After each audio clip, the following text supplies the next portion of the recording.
नमस्कार दोस्तों, जिस पीएम मोदी के दम पर बीजेपी पार्टी ने जीता गुजरात और यूपी, वहीं बीजेपी कर रही है अब दक्षिण का किला भेदने की तैयारी। आखिर अब ऐसा क्या करने जा रहे हैं मोदी और योगी, जिसमें पूरी तरह से बौखला गए बीजेपी के विरोधी। भारत के देश प्रधानमंत्री नरेंद्र मोदी आज जहां बीजेपी चुनावों के लिए जीत की गारंटी बन चुका है, और वहीं इस नाम ने अब धीरे धीरे ब्रांड का नाम भी ले लिया है, जिसके दम पर लोक सभा के साथ साथ कई राज्यों में विधानसभा के चुनावों में भी अपनी जीत हासिल की है। लेकिन इस सब के बावजूद बीजेपी पार्टी अब तक दक्षिण का किला भेदने में नाकाम साबित रही है। मगर अब बीजेपी के पास मोदी के साथ साथ एक और नया चेहरा है, जिसमें हिंदुत्व विकास के दम पर विरोधियों को धूल चटाने की हिम्मत है। और दोस्तों, वो और कोई नहीं बल्कि यूपी के सीएम योगी आदित्यनाथ योगी हैं, जिनको आज के समय में भगवाधारी नाम से भी जाना जाता है। बाबा के दम पर बीजेपी ने अभी से दक्षिण का किला भेदने की तैयारियां शुरू कर ली हैं। लेकिन इस सब के बीच सबसे बड़ा सवाल ये है कि मोदी के रहते बीजेपी पार्टी को बाबा पे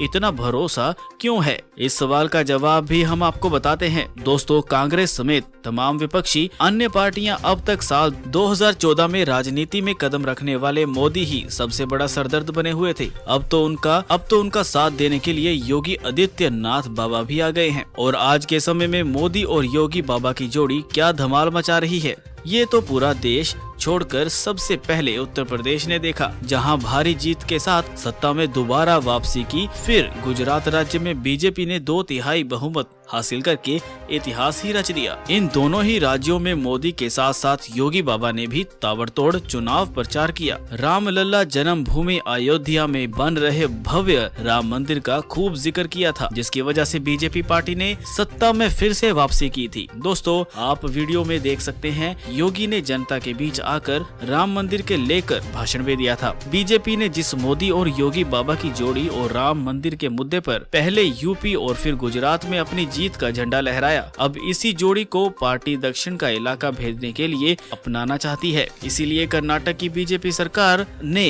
उत्तर भारत की धरती अयोध्या में बन रहे भव्य राम मंदिर की तरह अब दक्षिण भारत में भी भव्य राम मंदिर की तैयारी शुरू कर दी है। और सबसे बड़ी बात यह है कि बीजेपी सरकार राम मंदिर का निर्माण का शिलान्यास भी बाबा योगी के हाथों से करवाएगी, जिसे दक्षिण भारत की राजनीति में हिंदुत्व के दम पर जीत का झंडा लहरा सके। भव्य राम मंदिर के निर्माण को लेकर कर्नाटक सरकार के उच्च शिक्षा मंत्री CN अश्वथ नारायण ने एक बयान में बताया, जिस तरह उत्तर भारत के अयोध्या में राम मंदिर बन रहा है, उसी तरह कर्नाटक में राम मंदिर का निर्माण होगा। उत्तर प्रदेश के मुख्यमंत्री योगी आदित्यनाथ कर्नाटक आएंगे और मंदिर के लिए चुनी गई भूमि का निरीक्षण करेंगे। राम मंदिर बनाने के लिए फैसले की घोषणा राज्य के अगले बजट में की जाएगी। दोस्तों, आपकी इस खबर को लेकर क्या राय है? आपकी जो भी राय है वो आप हमें नीचे कमेंट बॉक्स में कमेंट करके बता सकते हैं। हम इसी तरह की वीडियोस अपलोड करते रहते हैं। आप हमारे चैनल को सब्सक्राइब कर सकते हैं और साथ में दिए गए बेल आइकन पर भी क्लिक कर सकते हैं। आपको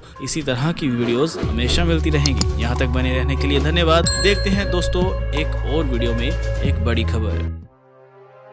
तुर्की को पड़ गए लेने के देने, 15 साल बाद भारत का बड़ा फैसला। चीन पाकिस्तान भी घबराया। दोस्तों, जो तुर्की भारत को सबक सिखाने के लिए पाकिस्तान की कभी मदद करता है तो कभी चीन का चमचा बन के उतरता है, उस तुर्की को भारत ने 15 साल बाद ऐसा सबक सिखाया है कि अब वह चमचागिरी करना छोड़ देगा और मुस्लिम और भारत को प्रताड़ित करने के लिए मुस्लिम देशों को गलत तरीके से सपोर्ट करना भी छोड़ देगा। तुर्की को अब लोग ऐसे बोल रहे हैं कि तुर्की के लेने के देने पड़ गए। इस एक्शन से क्या कुछ असर पड़ा है, आप खुद ही सोच सकते हैं कि इसकी चर्चा अब रूस चीन में भी होने लगी है। रूस जहां इसे सही बोल रहा है तो चीन इससे खफा है। क्या कुछ है, अब आपको डिटेल में बताते हैं कि 15 साल बाद भारत सरकार ने ऐसा क्या कुछ कहा है। दोस्तों, साइप्रस की बात करें तो तुर्की के ठीक नीचे मेडिटेरियन सी में साइप्रस एक छोटा सा आइलैंड नेशन है। जिस तरह से आज रूस यूक्रेन पर कब्जा करने के लिए युद्ध लड़ रहा है, ठीक उसी तरह से काफी साल पहले भी तुर्की ने भी साइप्रस को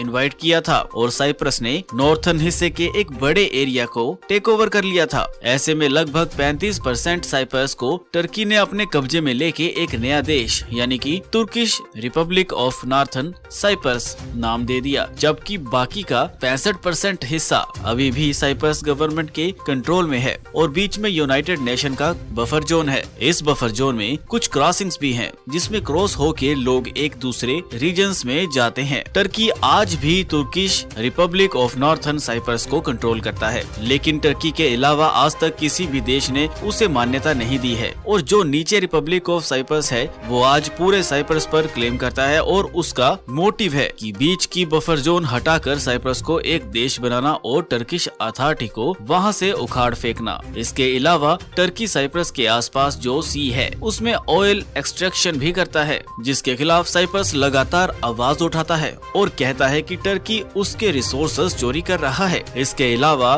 साइप्रस बड़े बड़े देशों से ये रिक्वेस्ट करता है कि उसे मिलिट्री एड दिया जाए, डिप्लोमेटिक सपोर्ट दिया जाए, लेकिन टर्की क्योंकि बड़ा देश है और नाटो का सदस्य है तो इसीलिए कोई भी बड़ा देश टर्की को नाराज करके साइप्रस की मदद नहीं कर सकता। लेकिन अब भारत ने अचानक से साइप्रस को सपोर्ट करने का फैसला लिया है। जैसा कि आप स्क्रीन पर आर्टिकल देख सकते हैं, जिसके मुताबिक भारत के विदेश मंत्री 3 दिन के साइप्रस दौरे पर गए, जहां पर वह साइप्रस के विदेश मंत्री और बाकी ऑफिशियल के साथ कई सारी मीटिंग्स करेंगे, जो कि काफी बड़ी अचीवमेंट है, क्योंकि पिछली बार साल 2007 में प्रणब मुखर्जी साइप्रस गए थे। यानी कि अब 15 साल के बाद भारत से कोई मिनिस्टर साइप्रस जा रहे हैं। देखा जाए तो साल 2007 से ही भारत ने साइप्रस के दूरी बना के टर्की के करीब जाना शुरू कर दिया था। खास बात यह है कि 15 साल बाद जो विजिट हो रही है वो न सिर्फ ट्रेडर और कनेक्टिविटी से जुड़े पैक्ट साइन होंगे, बल्कि भारत और साइप्रस के बीच डिफेंस और मिलिट्री ऑपरेशन को मजबूत करने के लिए एक पैकेट साइन होगा। ये तुर्की को काउंटर करने और जो टर्की पाकिस्तान को सपोर्ट कर रहा है उसके खिलाफ एक मेजर स्टेप माना जा रहा है। इस पैकेट के बाद अब आगे आने वाले समय में भारत और साइप्रस की फोर्सेस आपस में एक साथ ट्रेनिंग करती हुई दिखाई दे सकती हैं, जो साइप्रस को टर्की से नॉर्थर्न रीजन वापस लेने में मदद करेगा। इसके साथ ही साइप्रस को आधिकारिक तौर पर इंटरनेशनल सोलर अलायंस का भी मेंबर बनाया जाएगा। यानी कि साइप्रस इस मीटिंग के दौरान इंटरनेशनल सोलर अलायंस को ज्वाइन कर लेगा, जिसके बाद इंटरनेशनल सोलर अलायंस में टोटल 110 मेंबर हो जाएंगे। आपको बता दें कि भारत इंटरनेशनल सोलर अलायंस का प्रेसिडेंट और फ्रांस वाइस प्रेसिडेंट है। भारत और साइप्रस के विदेश मंत्री इस मीटिंग से पहले इस साल इंटरनेशनल कॉन्फ्रेंस में पहले 2 बार मिल चुके हैं और अब तीसरी बार उनकी मुलाकात होने वाली है। लेकिन अब की बार भारत की ये जो विजिट दिखाती है